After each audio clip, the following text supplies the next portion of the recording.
দুদকের অনুরোধে কর্মকর্তাদের লকার ফ্রিজ করল বাংলাদেশ ব্যাংক। অপ্রদর্শিত সম্পদ থাকার সন্দেহ।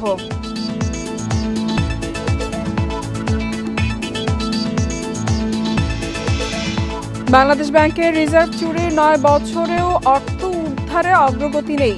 মামলা পরিচালনায় ব্যয় হচ্ছে মোটা অঙ্কের অর্থ।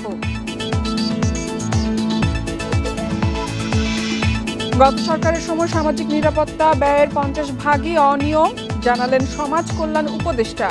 যোগ্য সুবিধাভোগী নির্বাচনে জোর। সবাইকে আমন্ত্রণ অর্থনীতি সারাদিনে আপনাদের সাথে আছি। ফাতারা শুনছিলেন শিরোনাম, এবারে জানাবো বিস্তারিত। বাংলাদেশ ব্যাংকের নিরাপত্তা ভল্টে থাকা লকার থেকে কর্মকর্তা কর্মচারীরা কোনোভাবেই যাতে অর্থ সম্পদ সরিয়ে নিতে না পারে সে ব্যবস্থা নিয়েছে বাংলাদেশ ব্যাংক। কর্মকর্তাদের এবং ৩০০ লকার ফ্রিজ করা হয়েছে বলে জানিয়েছেন কেন্দ্রীয় ব্যাংকের সহকারী মুখপাত্র। এর আগে অপ্রদর্শিত সম্পদ থাকার সন্দেহে এসব লকার ফ্রিজ করতে অনুরোধ জানিয়ে গভর্নরকে চিঠি দেয় দুদক। বিগত সরকারের সময়ে অনিয়মের মাধ্যমে বিপুল অর্থ ও সম্পদের মালিক হয়েছেন কেন্দ্রীয় ব্যাংকের অনেক অসাধু কর্মকর্তা। এরই মধ্যে উঠে আসে বাংলাদেশ ব্যাংকের সাবেক গভর্নর এসকে সুর চৌধুরীর কেলেঙ্কারির তথ্য। গত ২৬ জানুয়ারি আদালতের অনুমতিতে দুদকের তদন্ত দল বাংলাদেশ ব্যাংকের ভল্টে অনুসন্ধান চালায়। সে সময় সুর চৌধুরীর সেফ ডিপোজিট খুলে প্রচুর বৈদেশিক মুদ্রা ও স্বর্ণালংকার উদ্ধার করা হয়। এমন পরিস্থিতিতে বাংলাদেশ ব্যাংকের সাবেক ও বর্তমান কর্মকর্তাদের ব্যক্তিগত লকার ফ্রিজ করার অনুরোধ করে গভর্নরকে চিঠি দেয় দুদক। যদিও বাংলাদেশ ব্যাংক বলছে কর্মকর্তাদের লকার জব্দ করার এখতিয়ার নেই দুদকের, তবে সংস্থাটির অনুরোধে আপাতত কেউ যাতে লকার থেকে কোনো কিছু সরাতে না পারে সে ব্যবস্থা নিয়েছে কেন্দ্রীয় ব্যাংক। অনুসন্ধানের সাথে সংশ্লিষ্ট আরও অনেকের এই ধরনের যে লকারগুলো রয়েছে সেগুলো তল্লাশি করা প্রয়োজন। সেই জন্যেই অনুসন্ধান দল পক্ষ থেকে বাংলাদেশ ব্যাংকে সেই লকারগুলো সাময়িকভাবে ফ্রিজ করার জন্য অনুরোধ করা হয়েছে। প্রায় ৩০০ জনের মতো কর্মকর্তা কর্মচারীদের এই ধরনের ভ্যালুয়েবলসগুলো এখানে রাখা আছে। তো দুদকের যে চিঠিটা পাওয়া হয়েছে সেটাতে বলা হয়েছে যে যেগুলো রাখা আছে সেগুলো সাময়িকভাবে উত্তোলন না করার জন্য বাংলাদেশ ব্যাংক সেই ব্যবস্থা নিয়েছে এবং দুদককে জানিয়েছে যে এখন কোনো প্রকার তাদেরকে এই যেগুলো জমা আছে তাদের উত্তোলন করতে দেওয়া হচ্ছে না। আইন অনুযায়ী বাংলাদেশ ব্যাংকের নিরাপত্তা ভল্টে বর্তমান ও সাবেক কর্মীরা স্বর্ণসহ ব্যক্তিগত মূল্যবান সামগ্রী রাখতে পারেন। কোনো ধরনের সার্ভিস চার্জ ছাড়া ২০ বছর পর্যন্ত লকার সুবিধা নিতে পারেন তারা। আচ্ছা, দুদকের যে পত্রে আমরা দেখেছি এটা ফ্রিজ করা, আসলে এটা ফ্রিজ করার সুযোগ না, এটা আপাতত হচ্ছে এটা স্থগিত রাখা। এটা শুধুমাত্র একটা সরকারি প্রতিষ্ঠান বাংলাদেশ ব্যাংকে অনুরোধ জানিয়েছে, সেই জন্য আমরা তাদের অনারে এই ব্যবস্থা নেওয়া হয়েছে।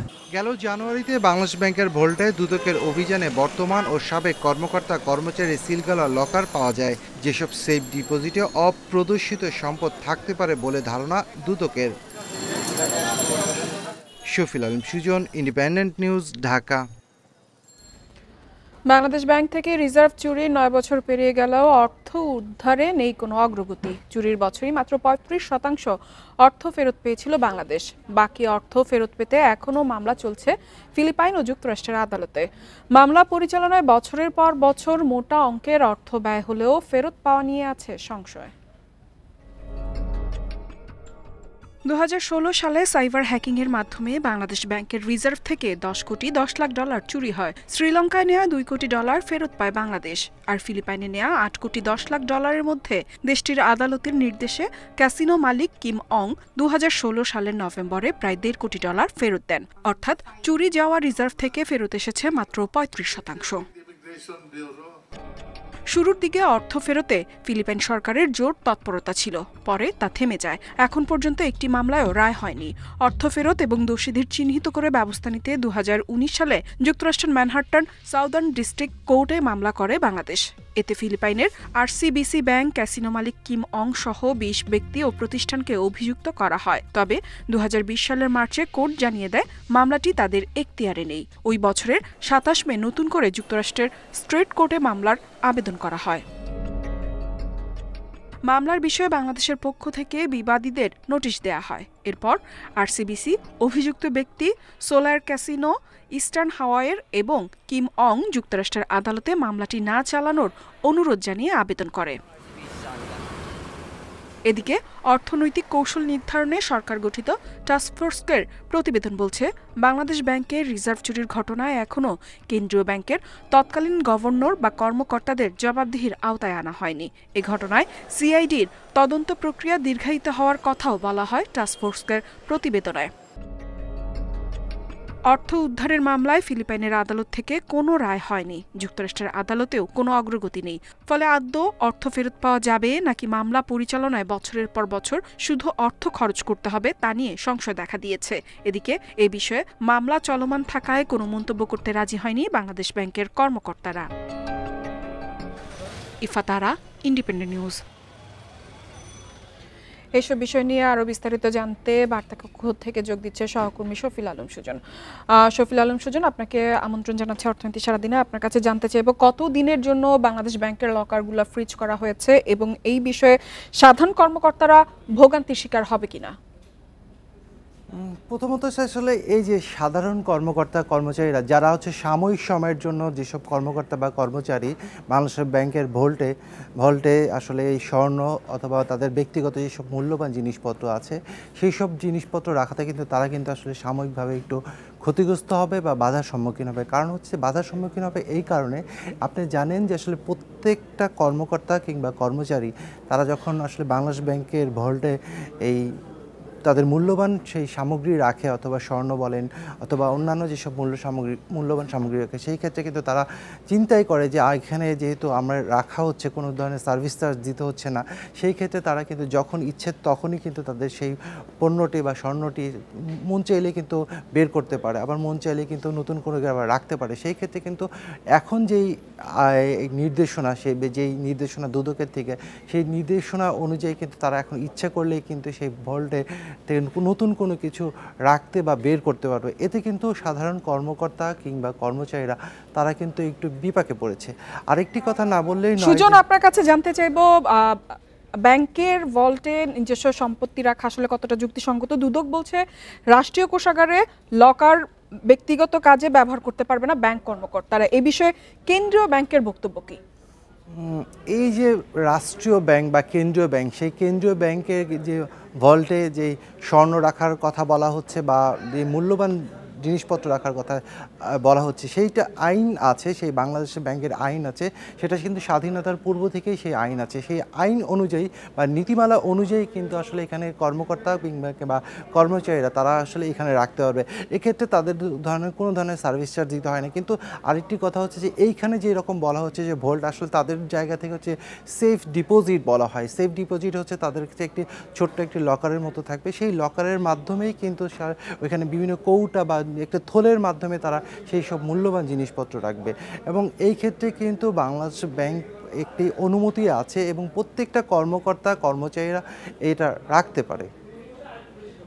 আপনার কাছে জানতে চাইব, বাংলাদেশ ব্যাংক থেকে রিজার্ভ চুরির আজকে 9 বছর পূরণ হয়েছে, তো এই রিজার্ভ চুরির অর্থ উদ্ধারের বিষয়ে অগ্রগতি কোন পর্যায়ে রয়েছে? বাংলাদেশ ব্যাংক থেকে কি বলছে এই বিষয়ে? রিজার্ভ চুরি জানেন যে আসলে 9টা বছর পেরিয়ে গেছে, কিন্তু 9টা বছর পেরিয়ে যাওয়ার পরও কিন্তু আসলে অগ্রগতি কিন্তু আসলে মামলাটা চলমান আছে। সর্বশেষ যে আমরা যতটুকু জানি বা জানতে পেরেছি, বাংলাদেশ ব্যাংকের কর্মকর্তারা বলেছে যে বাংলাদেশ ব্যাংকের যেই এই রিজার্ভ চুরি হয়েছে সেক্ষেত্রে যুক্তরাষ্ট্রে একটি মামলা করা হয়েছে। ফিলিপাইনে যেই মামলাটা করা হয়েছিল সেই মামলার অগ্রগতি বা সেখান থেকে কোনো ধরনের ভালো ধরনের রেসপন্স পাওয়া যায়নি বলেই কিন্তু তারা নতুন করে যুক্তরাষ্ট্রে মামলা করেছে। মামলার একটি কথা না বললেই নয় যে এই যে মামলার ক্ষেত্রে একটি কিন্তু দীর্ঘমেয়াদী সূত্রিতা থাকে বা একটা জটিলতা থাকে।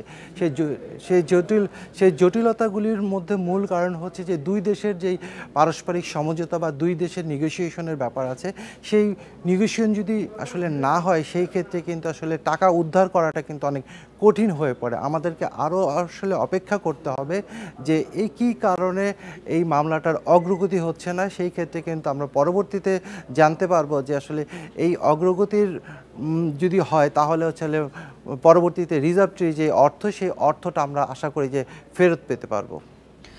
বাংলাদেশ ব্যাংকের কর্মকর্তাদের লকার ফ্রিজ এবং রিজার্ভ চুরির বিষয়ে বিস্তারিত জানাচ্ছিলেন সহকর্মী শফিল আলম সুজন। চলে যাচ্ছি পরবর্তী সরকারে।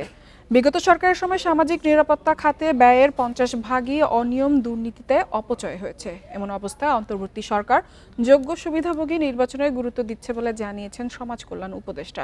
মঙ্গলবার রাজধানীর একটি হোটেলে বিশ্বব্যাংক আয়োজিত সেমিনারে সংস্থার কান্ট্রি ডিরেক্টর বলেন, টেকসই উন্নয়নে প্রান্তিক মানুষকে নগদ সহায়তার সঙ্গে কর্মসংস্থানে জোর দিতে হবে। চলতি অর্থবছর বিভিন্ন মন্ত্রণালয়ের অধীনে 140 কর্মসূচির জন্য সামাজিক সুরক্ষা খাতে বরাদ্দ করা হয় 1,36,000 কোটি টাকার বেশি, যা দেশের জিডিপির 3 ভাগ, বাজেটের 17 ভাগের বেশি। বয়স্ক ও বিধবা ভাতা, শিক্ষা উপবৃত্তির মতো 32টি কর্মসূচিতে নগদ বরাদ্দ প্রায় 76,000 কোটি টাকা। তবে অন্তর্বর্তী সরকার গঠিত টাস্কফোর্স এবং বিদেশি সংস্থার পর্যালোচনায় দেখা গেছে, সামাজিক নিরাপত্তা খাতের সুবিধাভোগী নির্বাচনে 50 ভাগ পর্যন্ত অনিয়ম হয়েছে। এছাড়া জনপ্রতি মাসিক কয়েকশো টাকা ভাতাকে আর্থিক সুরক্ষার নামে প্রহসন বলে মনে করেন সমাজ কল্যাণ উপদেষ্টা। যে আমার বাজেট যদি 1000 কোটি হয়, আমার 500 কোটি টাকা ওয়েস্টেড, এটা তো ভয়ঙ্কর। প্রোগ্রামটাকে যদি সত্যি মানুষের কাছে পৌঁছাতে হয়, তাহলে প্রথম যে কাজটি করতে হবে সেটা হচ্ছে টার্গেটিংটাকে নিখুঁত করতে হবে, নির্ভুল করতে হবে। এবং আমি একটু বিস্মিত যে এতদিন ধরে কেন এটা হয়নি। সামাজিক সুরক্ষা কর্মসূচির দক্ষতা বাড়াতে উদ্ভাবনের গুরুত্ব নিয়ে বিশ্বব্যাংকের এক সেমিনারে বলা হয়, বিশ্বের অনেক দেশেই প্রযুক্তির ব্যবহারে সুফল মিলেছে। জানানো হয়, 3 বছরে নগদ সহায়তার সঙ্গে মানব সম্পদ উন্নয়নের কর্মসূচি প্রায় দ্বিগুণ হয়েছে। এদেশের ঝুঁকিপূর্ণ জনগোষ্ঠীর জন্য নগদ প্লাস কর্মসূচি অধিক কার্যকরী হবে। তাদেরকে অর্থ সহায়তার পাশাপাশি জীবনমুখী প্রশিক্ষণ, খাদ্য পুষ্টি নিশ্চিত করে মানব সম্পদে পরিণত করতে হবে। এতে দারিদ্র্যের দুষ্টচক্র ভাঙা, জলবায়ু ঝুঁকি মোকাবেলা সহজ হবে। সেমিনারে অর্থ মন্ত্রণালয়ের প্রতিনিধি জানান, প্রকৃত সুবিধাভোগী যাচাই বাছাই এবং অর্থ বিতরণের ত্রুটি এড়াতে কাজ করছে সরকার। চলতি অর্থবছর ডিসেম্বর পর্যন্ত সামাজিক সুরক্ষা খাতে ব্যয় হয়েছে 46,700 কোটি টাকা। Hari Saha, independent news, Dhaka. আওয়ামী লীগের শাসনামলে পাচারের লাখ লাখ ডলার ফেরত পেতে কানাডার সাহায্য চাইলেন প্রধান উপদেষ্টা অধ্যাপক মোহাম্মদ ইউনূস। এছাড়াও ঢাকায় কানাডার ভিসা অফিস স্থাপনের পদক্ষেপ নেওয়ার আহ্বান জানিয়েছেন তিনি।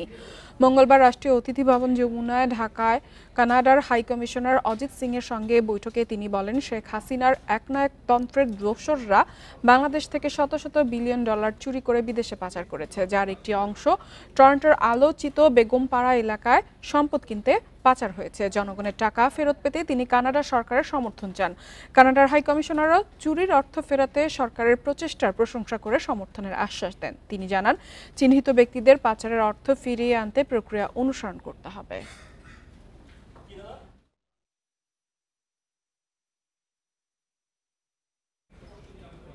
মূল্যস্ফীতি নিয়ন্ত্রণে আরও 2 থেকে 3 মাস অপেক্ষা করতে হবে বলে জানিয়েছেন অর্থ উপদেষ্টা ডক্টর সালেউদ্দিন আহমেদ। দুপুরে সচিবালয়ে মন্ত্রী পরিষদ বিভাগের সম্মেলন কক্ষে অনুষ্ঠিত সরকারি ক্রয় সংক্রান্ত উপদেষ্টা পরিষদ কমিটির বৈঠক শেষে তিনি কথা বলেন। অর্থ উপদেষ্টা বলেন, নিত্য প্রয়োজনীয় পণ্যের কোনো সংকট হবে না, সরবরাহ রয়েছে পর্যাপ্ত। তিনি বলেন, এপ্রিলে মূল্যস্ফীতি সহনীয় পর্যায়ে আসবে, জুনে ভালো প্রভাব দেখা যাবে। তিনি আরও জানান, মার্চের সংশোধিত বাজেটে ভ্যাট পর্যালোচনা করা হবে। এ সময় ফল আমদানিকারকদের দাবি অনুযায়ী ফলের বাড়তি শুল্ক প্রত্যাহার করা হবে কিনা হবে না বলে জানান অর্থ উপদেষ্টা। বলেন, আন্দোলন করলে করুক, সরকারের কিছু করার নেই।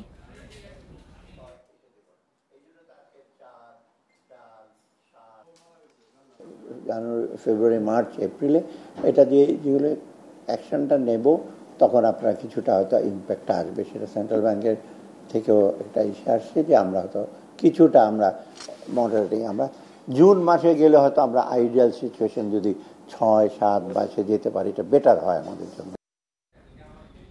যুক্তরাষ্ট্রের পণ্যের উপর এবার পাল্টা শুল্ক আরোপ করল চীন। ওয়াশিংটনের কয়লা ও তরলীকৃত প্রাকৃতিক গ্যাসের ওপর 15% এবং অপরিশোধিত তেল, কৃষি সরঞ্জাম, পিকআপ ট্রাক ও বড় ইঞ্জিনের গাড়িতে 10% আমদানি শুল্ক আরোপ করেছে বেইজিং। এক বিবৃতিতে মার্কিন পণ্যে শুল্ক আরোপের কথা জানায় চীনের অর্থ মন্ত্রণালয়। ট্রাম্প প্রশাসনের একতরফা শুল্ক আরোপ আন্তর্জাতিক বাণিজ্য নীতি লঙ্ঘন করেছে বলেও অভিযোগ বেইজিংয়ের। চীনের সব পণ্যে যুক্তরাষ্ট্র 10% শুল্ক আরোপ করলেও ওয়াশিংটনের কিছু পণ্যে শুল্ক বসিয়েছে বেইজিং। এর আগে চীনা পণ্যে 10% শুল্ক আরোপ করে যুক্তরাষ্ট্র, যা কার্যকর হয়েছে। নির্বাচনের আগে চীনা পণ্যে 60% পর্যন্ত শুল্ক আরোপের ঘোষণা দিয়েছিলেন ডোনাল্ড ট্রাম্প।